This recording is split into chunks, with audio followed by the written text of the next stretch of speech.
Let me tell you something uncomfortable. If you care too much about what others think of you, you're living in a prison. Not a prison with steel bars, but one built inside your own mind. And here's the worst part. You built it yourself. You decorated the walls with other people's opinions. You locked the door with their approval, and you gave them the key to your happiness. One insult can ruin your day. One judgmental look can crush your confidence. One online comment from a stranger can make you question your worth. But what if I told you, you could walk out of that prison right now? Not in a year, not after months of therapy, but today, by using the exact mental framework practiced by the most unshakable thinkers in history. The Stoics. Marcus Aurelius, Epictetus, and Seneca didn't just preach, "Don't care what others think." They had battle-tested strategies for making it impossible for other people's opinions to control them. And the truth is, once you learn these methods, you'll never see approval or criticism the same way again. This isn't about becoming cold or arrogant. It's about becoming free. Free from the weight of other people's expectations. Free to live exactly the way you believe is right. Free to be unapologetically yourself. So today, you're going to learn 12 Stoic strategies to stop caring what people think and start living by your own standards. By the end of this video, you'll be walking through life with the quiet, calm confidence of someone who no longer plays by society's emotional rules. Let's begin. 1. Remember how short life is. Seneca reminded us, we are dying every day. Every hour you waste worrying about what others think is an hour you'll never get back. When you remember that life is temporary, fragile, even the opinions of others shrink to almost nothing, ask yourself, when I'm on my deathbed, will this person's judgment matter? The answer is always no.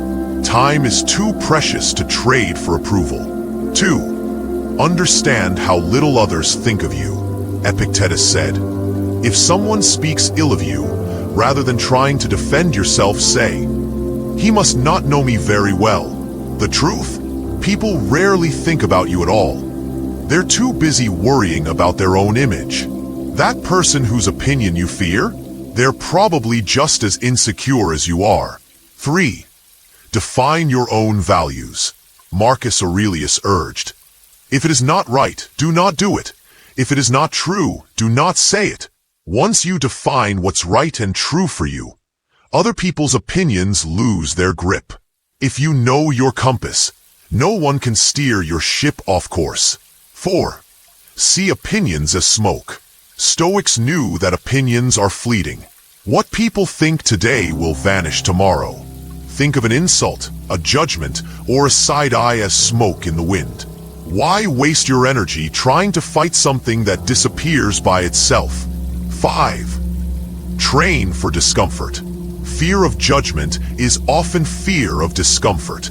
Train yourself through cold showers, public speaking, or simply holding silence in a tense moment to endure awkwardness. The stronger your tolerance for discomfort, the less others' opinions will scare you. 6. Separate what you control from what you don't. Epictetus taught that our power lies in our thoughts and actions. Everything else is outside our control.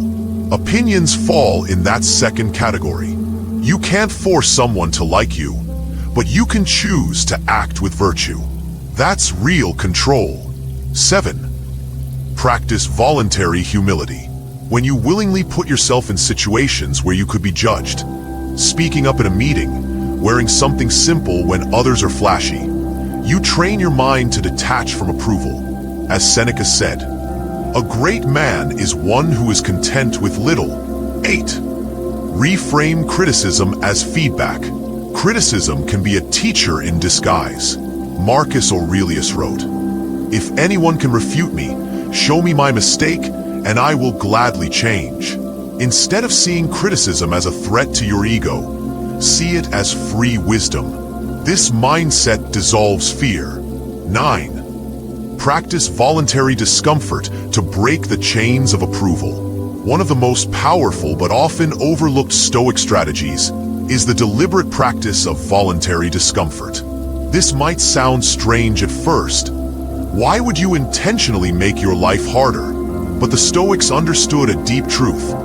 We often care too much about what people think because we're addicted to comfort, safety, and social approval. When you're used to only pleasant situations, the moment something uncomfortable happens, whether it's a harsh comment, social rejection, or public embarrassment, it feels like the end of the world. Voluntary discomfort is the antidote to this weakness.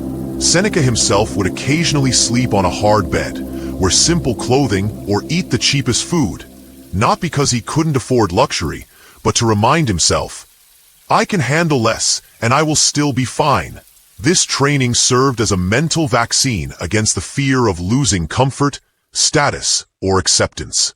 When you deliberately step into discomfort, you are proving to yourself that you are capable without society's approval or praise. Think about it. Much of our social anxiety stems from an unconscious fear of being excluded or judged. What will they say if I wear this? What if I speak up and they laugh? What if I fail publicly? But when you make a habit of experiencing discomfort on purpose, these what-if scenarios lose their power over you. You've already trained your mind to be okay without everyone's approval. Here's how you can practice this. Wear something simple and unbranded, even if others might think it's not cool. Speak your opinion in a group without softening it just to please people. Go without checking your phone or social media for an entire day. Do something alone in public, like eating at a restaurant or going to the movies, without feeling the need for company. Take cold showers or walk in the rain without an umbrella. The point isn't self-punishment, it's self-liberation. Every small act of voluntary discomfort sends a signal to your brain. I am strong enough to exist without constant approval. It's about rewiring the connection between discomfort and fear. So instead of avoiding discomfort at all costs, you embrace it as training. Marcus Aurelius put it beautifully. It is not death that a man should fear, but never beginning to live. In our modern context, this means we should fear living in a cage built from other people's opinions far more than we fear the temporary sting of discomfort. The truth is, you'll never be able to control what people think of you, but you can control how much power their opinions have over you. And voluntary discomfort is one of the fastest ways to reclaim that power. When you've walked through life in shoes that hurt, faced cold without a coat, or spoken your truth knowing someone will disapprove, you realize something incredible. Other people's opinions can't touch the core of who you are, and that's when you truly stop caring. 10. Accept that not everyone will like you. Marcus Aurelius reminded himself daily. It is not possible to live in the world without being at odds with others. This wasn't a pessimistic statement. It was freedom in disguise. When you truly internalize that you cannot, and should not, be universally liked, you liberate yourself from one of life's heaviest chains. Think about it. Even the wisest philosophers, the most generous leaders, and the most selfless saints had critics, enemies, and doubters. Why would you expect to be different? The truth is, people filter you through their own biases, experiences, and insecurities. Sometimes their dislike has nothing to do with you. It's simply their lens. The Stoics believed that what matters is your virtue, not your popularity. If your character is sound, the opinions of strangers become irrelevant background noise. When you find yourself obsessing over someone's negative view, ask, does this affect my integrity? Does it change who I am? If the answer is no, then you've already won. In practice, this means living with quiet confidence. You show up as yourself, speak your truth, and act with fairness. You let go of the exhausting performance of being acceptable to everyone. In that surrender, you gain a deep, unshakable calm, because you no longer dance for the approval of an unpredictable audience. 11. Focus on what you can control. Epictetus said it bluntly. Some things are in our control, and some are not.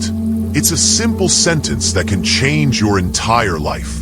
The more you dwell on what you cannot influence, like someone's opinion of you, the more power you hand over to them.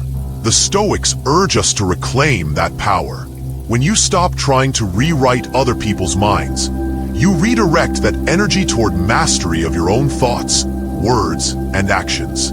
For example, instead of obsessing over whether someone approves of your choices, you can focus on living those choices with discipline and purpose. Instead of rehearsing imaginary debates in your head, you can practice skills, build habits, and make tangible progress. Here's a practical exercise. The next time you catch yourself caring too much about what someone thinks, write it down. Then ask, can I control this person's opinion? If not, what can I control in this moment? When you shift your attention from the uncontrollable to the controllable, anxiety shrinks. It's like walking out of a storm and into a room where the air is still and warm. You suddenly realize you've been in the wrong place all along. The secret? Most of the noise in your mind disappears when you simply stop feeding it. That's the power of control, not over the world, but over yourself. 12. Live by your own standards. Seneca once said, "A man is unhappy when he cares too much for what others think." The cure?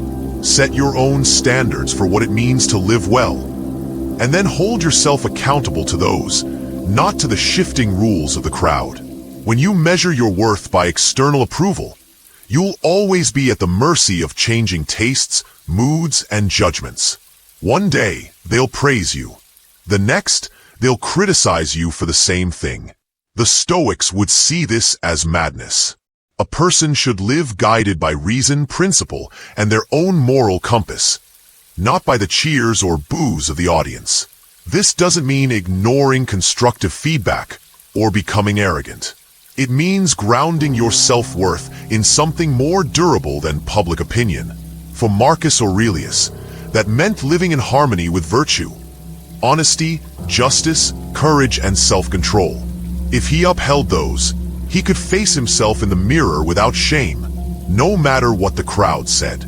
A good practice is to write down your personal code, the values you refuse to compromise on. Then, in moments of doubt, measure your actions against that code. Not against what's trending, not against what's popular, but against what you believe is right. Once you live this way, people's opinions lose their grip.